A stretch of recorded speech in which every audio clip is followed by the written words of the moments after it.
The reason why Single Maya needs to retire from the little bit of music that she still is pushing is just ultimately it's time. It's time for her to move on and do it's time to do the next thing. Things did not work out well. Some of you Single Maya fans that really want real updates, I'll give you the updates.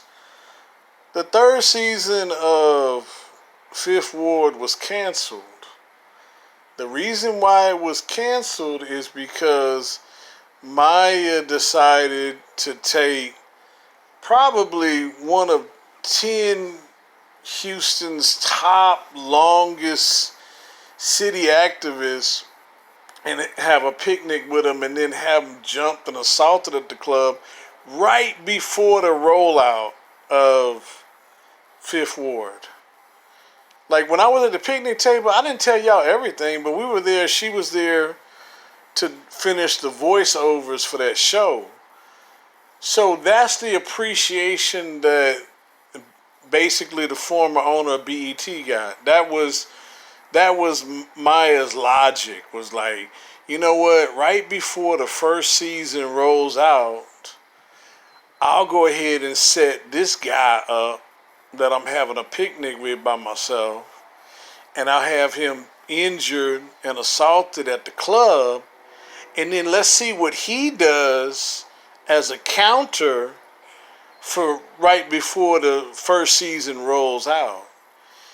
And so that was a devastating blow that really the Urban Movie Channel never was able to recover from.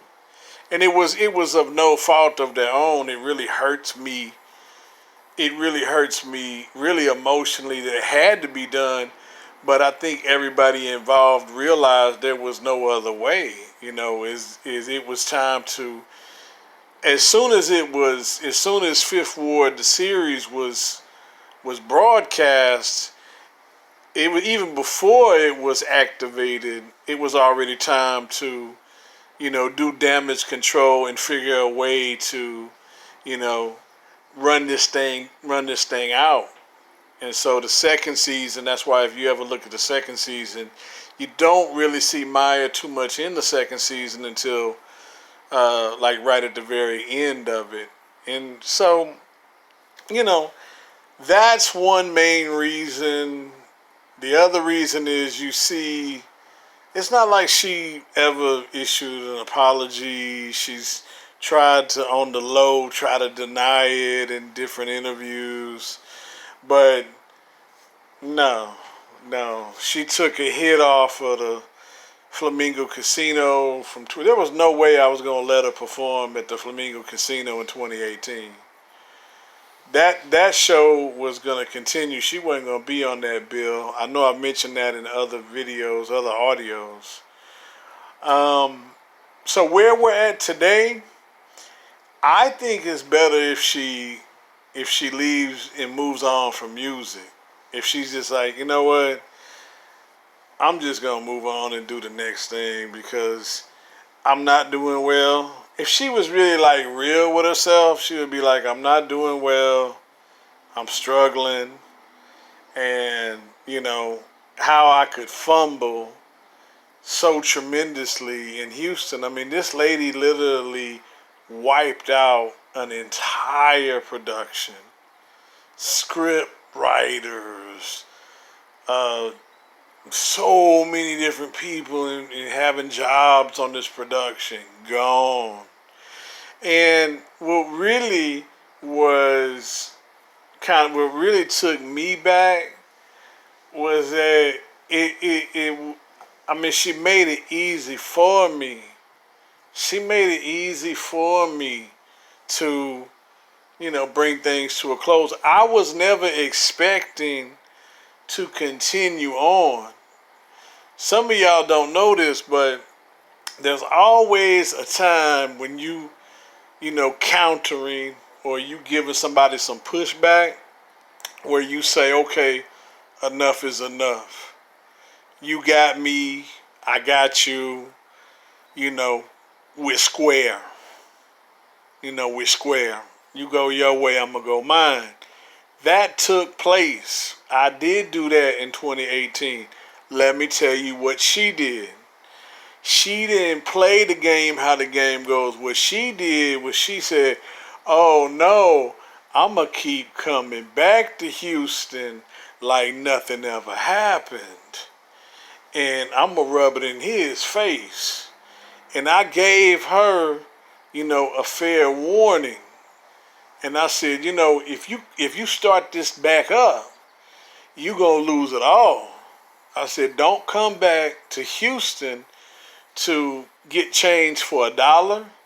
Don't come back here to come to a club. Don't come back here to try to break bread with nobody. Don't come back here for, you gonna host at a nightclub. Don't come back for nothing.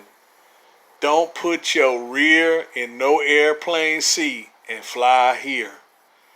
Don't do it, and you good. Let me tell you what she did. Oh, I'm gonna come anyways. Oh, let me go. Let me try to schedule me a birthday event. She tried to find any reason she could to come back to Houston. Okay. So then I start trying to shut the venues down. So now I go around her and I say, okay, let me just try to shut the venues down that she's involved with out of Houston. Okay, they didn't see that coming. So once they collective, let me tell you on my other audio, you see where I mentioned Solange?